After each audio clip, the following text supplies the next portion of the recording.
Hey YouTube, welcome back to another video. So what we have here is a 2017 10.5 inch iPad Pro, and as you can see here, the screen is shattered really badly and the LCD is broken. I got this for I think $125 or something like that. No iCloud account or anything, it just needs a new screen. So anyways, this is going to upgrade my personal iPad 6 that you've seen in some of my other videos. So anyways, let's get right into the video.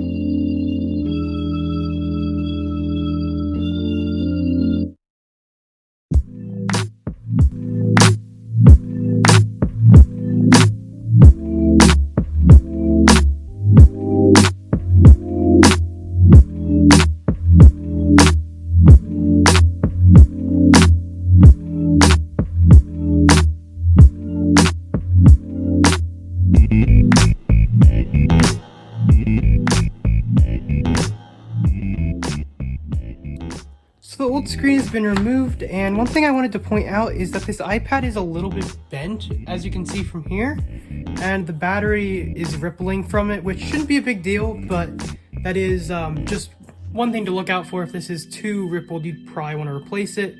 I'm going to flatten this out. I'm not going to remove the board just because the bend isn't really where the board is. The board's in the middle, so this should be just fine. And I'm not surprised these bend pretty easy, and considering how cracked it was, doesn't surprise me. So I'm going to clean up the glass on the edges, and then I'm going to unbend it, and then we'll install the new screen. So now that we cleaned up the iPad, we unbent it a little, we have to remove the Touch ID sensor from here so we can put it into the new display.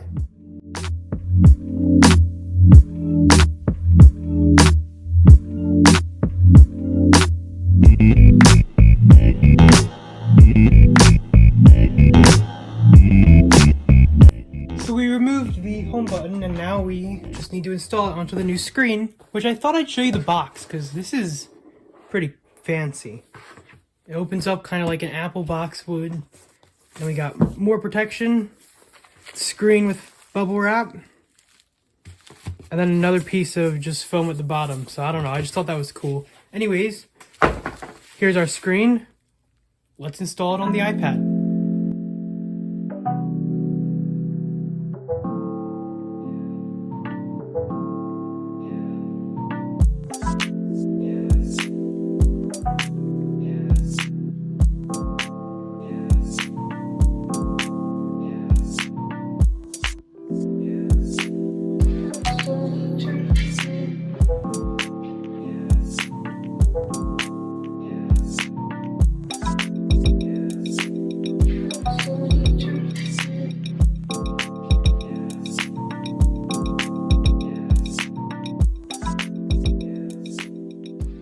So as you can see, the iPad turned on, and I obviously haven't put the shields back in or apply adhesive because I want to make sure everything's functioning. So I'm just going to go through setup and make sure I can use this iPad. So as you can see, I set up the iPad and it's working. I did run into a small problem that concerned me for a second. It was stuck in headphones mode, which I was wondering if that was the case when it wasn't making the keyboard click noises when I was setting it up. And then when I looked in the control center, it showed that it was in headphones mode.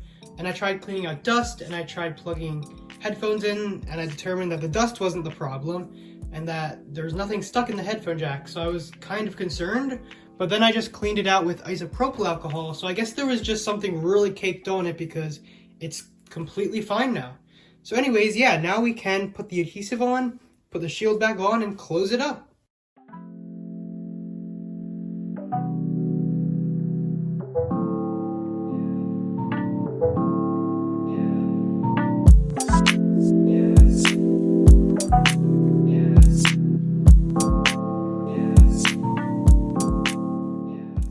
Okay, so as you can see, I did put the screen down off camera, and the reason for that is because I pulled the plastic off and then I realized that there is actually no adhesive on this. Usually they put adhesive on it already, and I didn't have any adhesive, so I just took the battery adhesive for iPhones and cut it to size. But anyways, this is fully working now, so there's only one more thing left to do, and that's install this.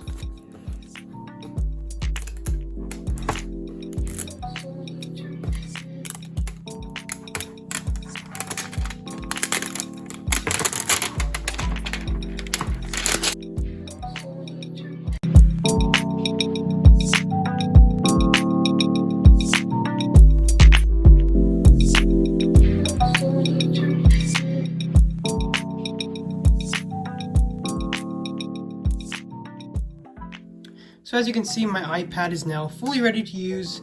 It's not a perfect repair, like the combination of this slight bend and there not being any adhesive on the sides does leave a weird gap there.